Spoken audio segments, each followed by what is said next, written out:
महाराजांचा इतिहास आम्हाला सांगितला गेला. छत्रपती शिवाजी महाराजांनी अफजल खानाचा पुतळा काढला, हे केलं ते केलं, पण त्याच्या पलीकडे छत्रपती शिवाजी महाराजांचा आम्हाला इतिहासच माहित नाही. चौथीच्या पुस्तकाबाहेर.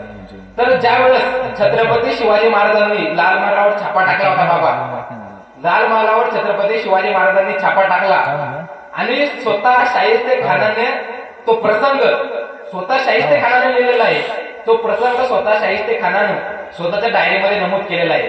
शाहिस्ते खानाला डायरी लिहिण्याची सवय होती आणि त्या डायरीमध्ये शाहिस्ते खान लिहितो की शिवराय आले तसे तुफान वारासारखे लाल महालातून निघून गेले. काही वेळाने गोंधळ थांबला. महिला मंडळी लक्ष द्या, काही वेळानं गोंधळ थांबला असं स्वतः शाहिस्ते खान लिहितोय. काही वेळानं गोंधळ थांबला आणि शाहिस्ते खानाची एक बहीण शाहिस्ते खानाकडे धावत धावत आली आणि शाहिस्ते खानाला म्हणाली, हुजूर हुजूर मेरी बेटी लापता है भाईजान, मेरी बेटी लापता है, कहीं वो नरसिंह सिवा मेरी बेटी को उठा कर तो नहीं ले गया. छत्रपती शिवाजी महाराज नेमकंच त्याचे 3 बोट कापून गेले होते, नेमकंच. कारण तो असं म्हणायचा कधी शिवाजी शिवाजी, 3च बोट उडवले होते छत्रपती शिवाजी महाराजांनी त्याचे.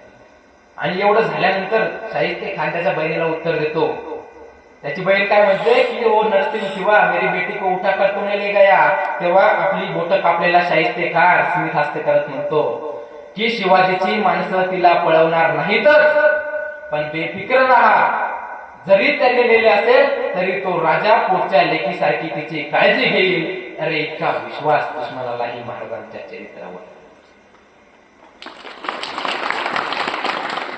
आज जगावर राज्य करणारी अमेरिका म्हणते की जर आमच्या देशात छत्रपती शिवाजी महाराज जन्माला आले असते तर आम्हाला सुपरमॅन, स्पायडरमॅन, बॅटमॅन अशा काल्पनिक पात्राची गरज पडली नसती.